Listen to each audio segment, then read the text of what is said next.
अरे अरे, हम डांस नहीं कर रहे, हम अपने सेवन चक्रा को एक्टिवेट कर रहे हैं। लास्ट वीडियो में मैंने आपको प्रॉमिस किया था, नेक्स्ट वीडियो में आपको बताऊंगी कि इंडिया के कौन कौन से रीजन में कौन सी रिचुअल ऐसी होती है जो आपके सेवन चक्रा को एक्टिवेट करेगी। तो आज हम स्टार्ट करते हैं वेस्टर्न इंडिया से।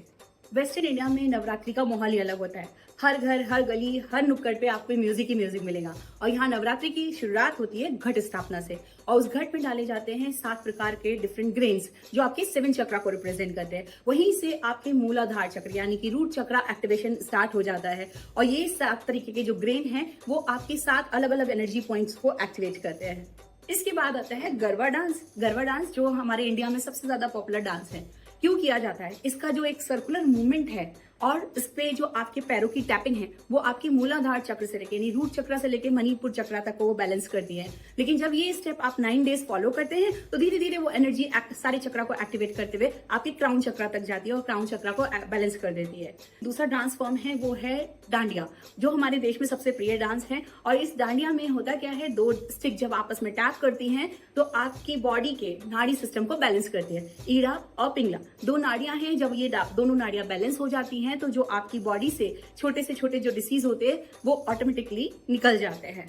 वेस्टर्न इंडिया का जो नवरात्रि का एंड होता है वो होता है सोन लीफ एक्सचेंज से। सोन लीफ छोटी सी लीफ होती है जो प्रॉस्पेरिटी का सिंबल होती है। ऐसा बोला जाता है जब आप अपने छोटों को वो लीफ देते हैं तो आपके हार्ट चक्र बैलेंस होता है, और जब आपने बड़ों को वो लीफ देके उनके पैर टच करते हैं तो आपका क्राउन चक्र एक्टिवेट होता है। अब बारी है नॉर्थ इंडिया। नॉर्थ इंडिया में नवरात्रि की शुरुआत होती है घट स्थापना से, जिसमें छोटे छोटे जौ के बीज बोए जाते हैं यानी वर्ली के छोटे छोटे सीड्स बोए जाते हैं, जिससे कि आपका रूट चक्र बैलेंस होता है, प्लस आपको ग्राउंडिंग मिलती है। ऐसा बोला जाता है ये ग्रोथ और आपकी न्यू बिगनिंग का सिंबल है। फिर होते हैं 9 दिन के फास्ट, और 9 दिन के फास्ट में आपकी बॉडी होती है डिटॉक्स और क्लिंस।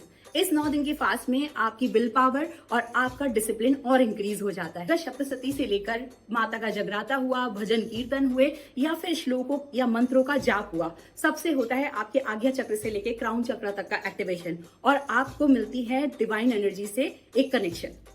नॉर्थ इंडिया का सबसे एक बहुत ही इंपॉर्टेंट जो रिचुअल है वो है कन्या पूजन।